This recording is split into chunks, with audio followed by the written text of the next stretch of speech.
Hello, guys. Our today's topic is the subject and verb agreement. So, what does this exactly mean? It simply means the subject and the verb of the sentence must agree in number.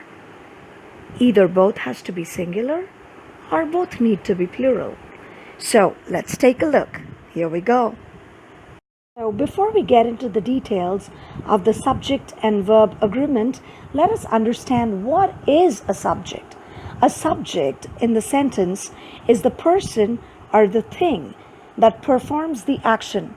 In other words, that's the doer or the hero of the sentence. What is a verb? A verb in a sentence is the action that is being performed by the subject. So, Jennifer walked to the store. Who is performing the action? Jennifer. And walk is the verb here. After lunch, I'll call my mother. So I am the subject, call is the verb. You were a great singer. So you is the subject, were is the verb. Mosquito bites itch. Here mosquito bites is the subject and itch is the verb. Hope this clarifies your doubts about subject and verb. So here we're going to look at a table that is going to give us some clarity on first person, second person, third person, whether singular or plural in number. So who is a first person? So when I am having a conversation with somebody, I am the first person. If I am alone and I do not have anybody with me, I am singular in number. So that is first person singular number. If I am with somebody, then I will become we, and that is we is first person plural in number. Now when we look at second person, the person that I am talking to in the conversation is the second person. That is you. So you is the second person singular in number. But if you are with somebody and you're not alone and I'm addressing all of you, then all of you would be the second person plural in number. Now what comes in the quota of third person? It can be he, she, it, any names like Ram, Sham, my friend, your mother. These are all third persons, but they are singular in number when you mention their names alone. But if they are in a group or in a collective form, or they are with somebody, that would be third person plural in number. Like for example, they, army men, Rohan and his daughters.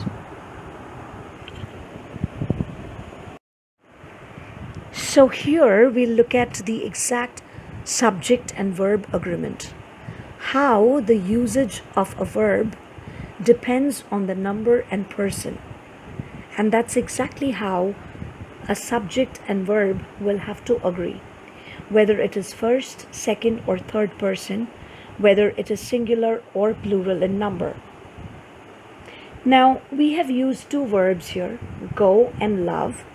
However, other forms of verbs can also be used and the changes would be similar.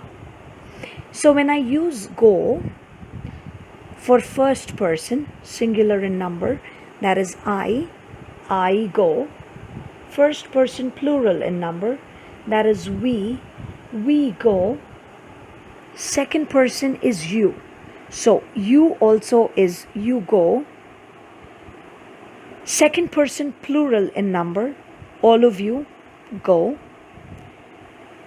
But third person singular in number, he, she, it or any name. Immediately the verb adds to itself an S or an ES. Now whether an ES will be added or an S will be added, that entirely depends upon the spelling of the verb.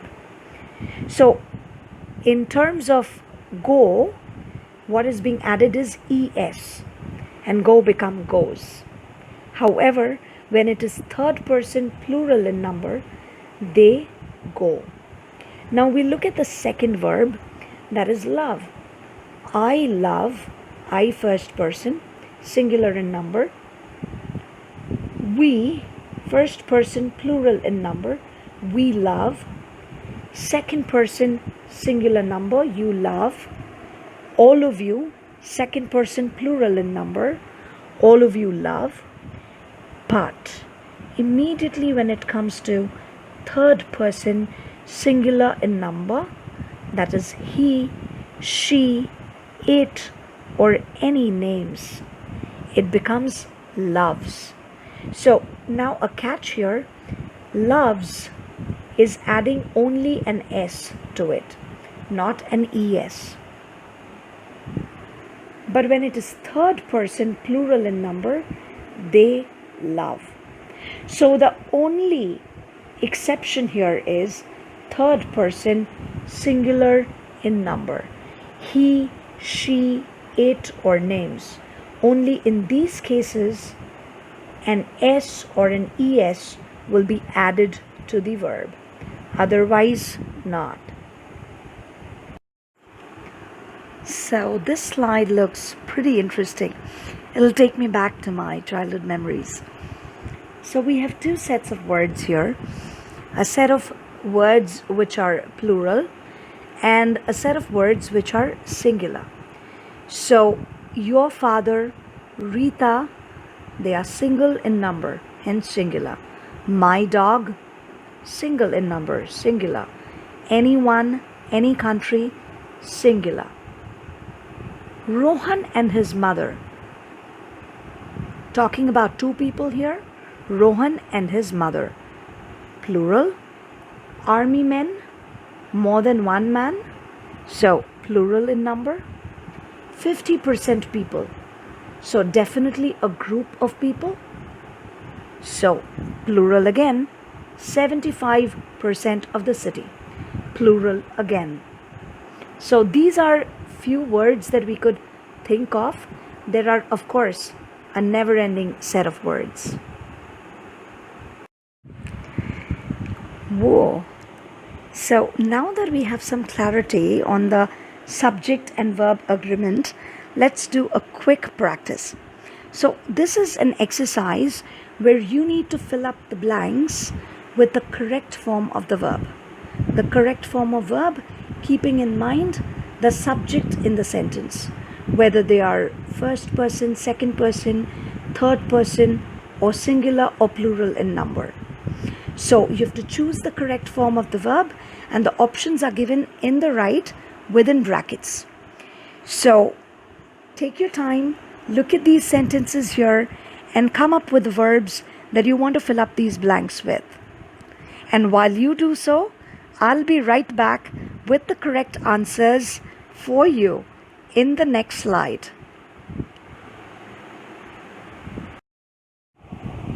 So I assume that all of you have gone through the exercise and have come up with the verbs that you'll fill up the blanks with.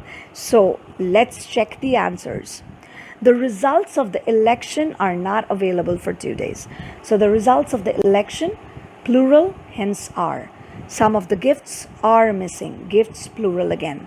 1/3 of the city was unemployed. 1/3 of the city means a part of the city. So hence a sense of singularity is coming here. Each of the girls dances well. That means each girl dances well. So third person, singular in number, so dances. Supriya is the one who writes the reports. Third person, singular number, writes. The employees of the company are in a meeting. So third person, plural in number, hence we are using are. They love cycling. Again, they is third person, plural in number, and we use love. I like to take long walks alone. So I, first person, singular in number, and I choose like to fill up the blank. Does anyone want to have an ice cream? So the first blank I'm filling up with does anyone want to have an ice cream? Right? Nobody tells a lie. So nobody means not a single person. So again, a singular meaning is coming across. Hence, we use tells here. So I hope this video helped you guys. I believe you now have a better understanding of the subject and verb agreement. So if you want to get more such insights, and if you want to become more confident while you speak English, join the Unnati English Workshop. Visit us at unti.in/eng. And do not forget to like, share, and subscribe. And if you have any comments or any feedback, type in the comment section below. Thank you for watching.